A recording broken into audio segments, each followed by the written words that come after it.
आनंद एक कॉलेज में छात्र था। उसने एक डीलर के शोरूम में एक सुंदर स्पोर्ट्स कार देखी थी और वो लंबे समय से अपने लिए एक ऐसी ही कार चाहता था।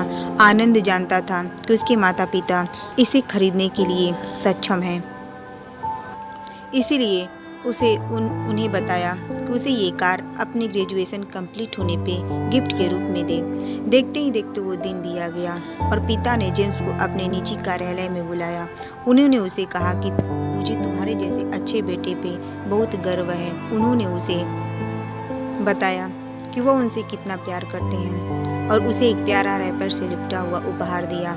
आनंद उस छोटे से गिफ्ट के डिब्बे को देखकर निराशा महसूस करने लगा, लेकिन वह जानने के लिए उत्सुक था कि ऐसा क्या था उस बॉक्स में। इसीलिए उसने बॉक्स को तुरंत खोला और उसमें से एक लाल कपड़े से लिपटी भगवत गीता देखी। आप इतने अमीर हैं और आप मुझे केवल एक गीता दे रहे हैं। काफी गुस्से से अपने पिता पर वो चिल्लाया और अपनी नाराजगी और गुस्से के वश में आकर अनबने न आओ देखा न ताओ तुरंत घर छोड़ दिया। काफी साल बीत गए। आनंद अब एक सफल व्यवसायी बन गया था। वह अपने जीवन में खुश था। उसकी शादी भी हो चुकी थी और उसके 2 बच्चे थे। उनका परिवार एक सुंदर घर में रहता था, लेकिन उसके पिता के साथ टूटे रिश्तों के कारण उसकी आत्मा अभी भी याद थी।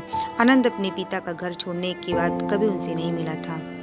आनंद को उस दिन के बाद अपने पिता को न मिलने का पछतावा हमेशा रहने वाला था, क्योंकि एक दिन उसका पत्र मिला जिसमें उसके पिता के निधन की खबर थी और साथ ही ये बताया गया था उन्होंने अपने जीवन की भर की पूंजी वसीयतनामा के अनुसार अब आनंद के नाम कर गए। अपने पिता की सारी संपत्ति विरासत में मिली। तब आनंद अपने पिता के घर पहुंचा और कुछ महत्वपूर्ण कागज की तलाश करने लगा।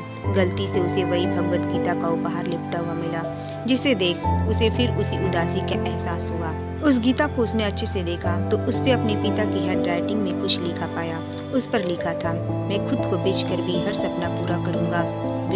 तेरा बस तू सपने जरा बड़े देखना, ये बोल रहा है बाप नहीं, जिंदगी का सबसे पहला दोस्त तेरा। ये कविता पढ़ी ही थी कि अचानक उस किताब से एक चाबी गिरी, जिसके ऊपर लगे टैग पे उसके ग्रेजुएट होने की तारीख के साथ कांग्रेचुलेशन और आई लव यू लिखा हुआ था। आनंद के सर के ऊपर से उसके पिता का साया पहले ही उठ चुका था और आज उसकी जिंदगी की सबसे बड़ी गलती के बारे में जानकर उसके पैरों के नीचे भी जमीन खिसक गई। इस दिन आनंद की आंखें और वो दोनों पछतावे की आंसू रोई। अगर आपको ये कहानी पसंद आई हो तो वीडियो को लाइक करें और ऐसी ही कहानी सुनने के लिए हमारे चैनल को सब्सक्राइब करें। धन्यवाद।